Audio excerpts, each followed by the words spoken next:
চল যাও ও চলে যাও বেকার থাকো নি যাও চলে যাও বেকার তোমাদের মাথা তুমি নিয়ে চলে যাও বেকার এখানে আনুনি এটা কুরবানির হাট এখানে যে কিনবে সে কাটার জন্য কিনবে তাই তোমাদের মাথা তুমি কাটার জন্য এখানে এটা কাটার জায়গা এখান থেকে কিনলি সে কাটবে তাহলে তোমাদের মাথা যে গেলে তোমরা ঘরে নিয়ে পুজো করো বেকার এই মাঠে আনুনি মাঠে আনলি আরো আমাদের এখানে আমাদের যে মোল্লা ভাই কিনবে সে ওটা কুরবানির জন্য কিনবে এটা আমাদের বছরের একটা উৎসব তাই তোমরা এটা যেহেতু তোমাদের মাথা যে গেলে তাহলে তোমরা কেন হাটে বেচতে এনেছো এটা তোমরা বেঁচে চলে যাবে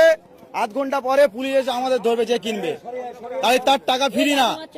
আমরা খাবো না কেউ তাও অসুবিধা নেই কিন্তু তোমরা তোমাদের মাল নিয়ে চলে তোমরা হাটে থাকো নি নিয়ে চলে যাও যাও ভালো ভালো চলে যাও তো ভগবান গোমাতা সব মানছি আমি সব মানছো তাহলে কিভাবে তোমরা জয় করতে নিয়ে আসছো সরকার মানা করেছে তো হ্যাঁ না আমি ক্লাবের গল্পে যাচ্ছি না ক্লাব কিন্তু পরে কারোর বাঁচাবে না সরকারের রায়ের উপরে কি কোনো রায় হবে তাহলে সরকার কি বলেছে এটা গোমাতা তো তোমরাও জানো গোমাতা তুমি কি স্বার্থে আনলে তুমি ওই ক্লাব তোমার বাঁচাবে